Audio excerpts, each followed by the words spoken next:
Main screen turn on. I wish I had an interesting backdrop that I could film myself in front of, like I had in my old house. But alas, you guys will have to do with this slideshow and a voiceover. At any rate, this is a list of my favorite games that I played last year, though not necessarily ones that were released in it. That being said, 2014 was an interesting year for me. I started out this whole YouTube thing, but at the same time had my family expanded with a daughter, which took up most of the time and finances I normally put into gaming. I also got a new Windows phone, my first cell phone in probably 2 years or so since my last one broke down, and it, together with my 3DS, probably have the most hours of gaming invested in them, and it'll show in this list. So without further ado, kicking it off with number 10, Zombie U. I kinda feel like I'm cheating with this one, because all the time I have invested in this game is seen in the Halloween special I did. However, it was a trashed good time, as this is a very atmospheric and tense game due to the controls having you constantly look from the television screen for zombies to the map on your gamepad, all the while not really having any way to adequately protect yourself from the numerous Walking Dead that are out and about. While not having played it long enough to have an actual opinion on this game, other than a first impression, it gave me enough of a taste to make me want to come back to experience the full dish at some point. Number 9. Final Fight 1. I am strangely drawn to simplistic and perhaps even repetitive gameplay, and these two don't come in a better package than a beat 'em up. This is one of my favorite games of all time, as can probably be told by the fact that I delved up over 1.5 hours of trivia about the series as a whole for my trifle trailing videos, with part 5 hopefully being released somewhere this year.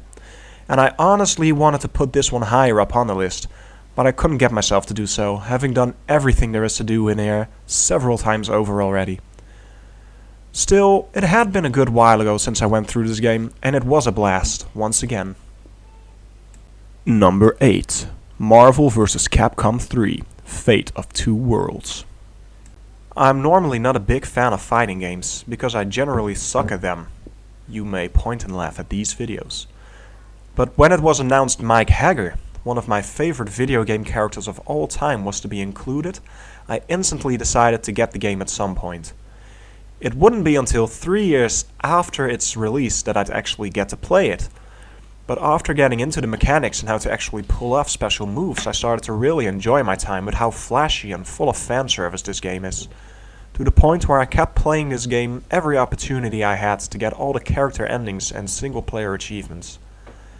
I kind of want to get Ultimate Marvel vs. Capcom 3 to try out the new characters, mostly Nemesis though, because of it as well. Number 7. Nintendo Land. This game has several minigames in it to play, all based on different Nintendo franchises. It's also one of the few games I own that my sweetheart has actually picked up on her own account, specifically to play Crash Course. I liked Battle Quest a lot, and with our 9-year-old son we played a good amount of Pikmin Adventure, so there's fun to be had with the whole family here.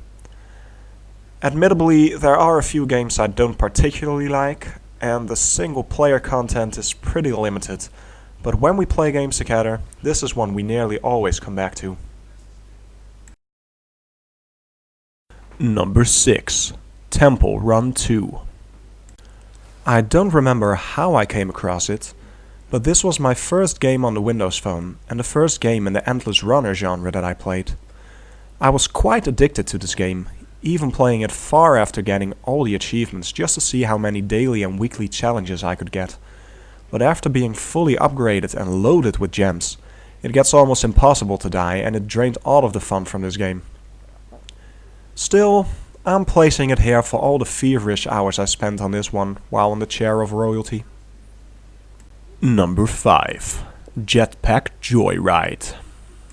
The third Endless Runner game I played after the before mentioned and its predecessor, which I didn't really like.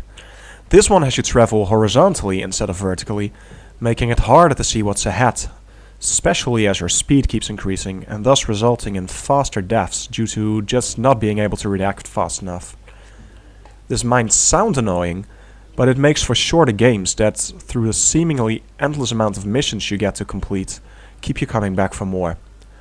I haven't touched this one in quite a while either, since I got all the achievements for it ages ago, but this was actually a lot of fun to have a few short bursts through again. Number 4. Pokemon Mystery Dungeon, Blue Rescue Team. Sorry guys, I can't record DS footage, so you'll have to do with a picture slideshow. I had a strange craving to play this game again, after leaving it untouched for a few years and never completing it to begin with, so I deleted my old save and started from scratch with Team Shellshock. It was a lot of fun playing through it and watching my starter, Sonny the Squirrel, eventually evolve into its highest form, and my partner, John the Pikachu, well, stay a Pikachu, since I never actually found a Thunderstone. However, to keep a 70-hour gameplay story short, I gone messed up and lost my most important item, and a rare one at that, and had to crawl through a rather dull dungeon many times to find this low spawn rate item again, but never did. The game was a lot less fun because I was so disappointed in, well, mostly myself, and I put it down and haven't picked it up since. Hadn't that happened though, this one might have been placed higher. Thinking about it, the heartache is pretty much over now, so I should try continuing where I left off at some point. Number 3. Kingdoms and Lords.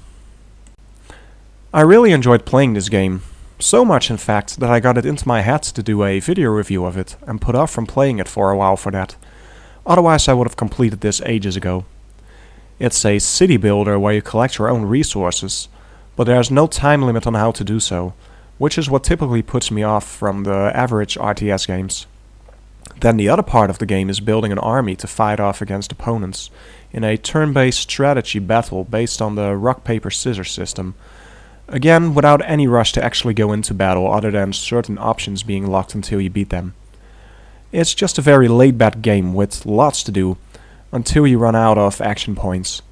But that's when you move to another game on your phone anyway and come back later. It's annoying sometimes and what keeps it from being higher on the list, but never did it make me not want to finish up what I was doing at a later time. Number 2. Super Smash Bros. For 3DS and Wii U. Almost too predictable, since this appears to be on everyone's top 10 list. But Smash is just that much fun. I have played the 3DS one a lot more than its console counterpart, due to the reasons mentioned in the beginning of this video though. Really, most of my time in that game can be seen in the videos I did of it during my smashing week of Smash. Still trying to complete all the challenges in the handheld one, and it's taking ages, and even though I don't usually shy away from grinding and farming, I'm already pretty tired of these Smash runs. Hopefully I'll get to play the Wii U edition a bit more this year as well. Number 1. Microsoft Mahjong. I'm really sorry for the footage here. It's not the recording itself that was so choppy, because this was actually also going on the screen of my phone. Probably some miscommunication between the Project My Screen app on the computer and the game, since I had no such problems when recording the other games. I'm almost ashamed to put this at the top, as one could argue that it can't even be considered a video game other than the fact that you play it on a screen. And I would probably agree, but it's just so addicting. I get tired of it after investing a couple of hours in it, but always quickly feel like starting a new game again just to pour some more sweet time in it. And at the end of the day, it's really nothing more than matching tiles, but it has the perfect combination of quick and addictive gameplay that I so desperately needed to have even a chance to play anything at all this year.